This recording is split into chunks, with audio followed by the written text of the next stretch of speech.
Gunstar Heroes is a side-scrolling run-and-gun game developed by Treasure and released by Sega in 1993. Since I'm sure most of you know the history of this game, I'll try and keep it brief. Basically, some designers at Konami decided to leave the company and form their own. That company is Treasure, and Gunstar Heroes is the first game they developed. Being from some of the same folks that created the Contra series of games, it should come as no surprise their first title certainly shares some similarities. I had always heard that Gunstar Heroes was a hardcore game and tough as nails, and this had always prevented me from giving it a try. I simply focused my attention on other games and other genres. However, I'm pleased to find that Gunstar Heroes is actually very easy to pick up and play. This starts with the controls, which are very fast, very fluid, and very responsive. The running and jumping feels crisp and predictable. Additionally, our hero can hang from ledges, has a belly flop style jump attack, a sliding kick, and can pick up and toss enemies. These are all fine, but what makes Gunstar Heroes great are the weapons. You start the game by choosing one of 4 unique weapons. It won't take long before you'll have an opportunity to pick up a second weapon. After picking that up, you'll have the option of using either weapon, or, more importantly, combining them into an entirely new weapon. So, if you have the chasing weapon, which homes in on enemies, and you pick up the lightning weapon, you now have a homing lightning weapon. In total, there are 10 different combinations in addition to using each of the 4 weapons separately. Gunstar Heroes starts off letting you select between 4 different stages. The first feels like a fairly generic outdoors level, progressing from left to right, and easing you into the flow of the game. The next stage takes place entirely on a minecart. Additionally, you can jump from the bottom of the screen to the top of the screen to avoid enemies and dodge their incoming fire. The third stage has you climbing up a building before boarding an enemy ship. The fourth stage is the most unique, featuring a board game. You must roll the dice and then your character will move along the board. Most of the time you'll land on a battle and have to fight something before rolling the dice again. To beat the level, you must reach the end of the board game. It's totally unique and completely unexpected.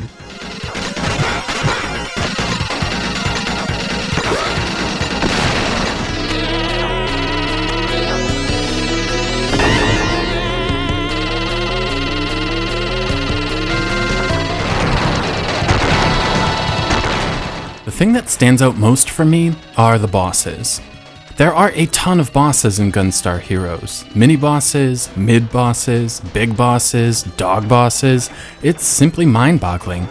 This truly is the highlight of the game.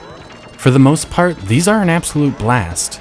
Most of them are huge as well, covering a large portion of the screen and contain a lot of moving parts. At times, it honestly reminded me of a Neo Geo game. It's that good. Some of them are a bit too easy though. On this boss, you can climb to the top of the screen and fire away with almost no penalty. Others will take some time to learn the patterns and the best strategies to avoid getting hit. Still, as a whole, these are really enjoyable. Gunstar Heroes will forever change how I view boss battles in video games.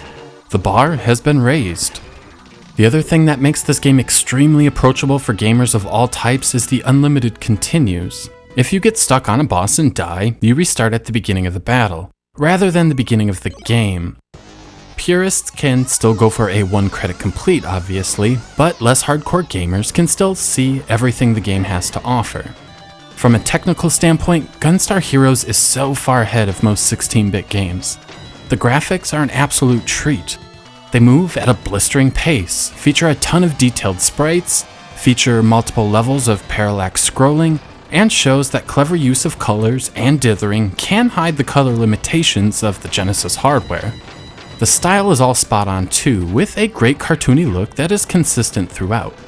The soundtrack in Gunstar Heroes is also good. The instrument samples, the compositions, the quality is all pretty high here.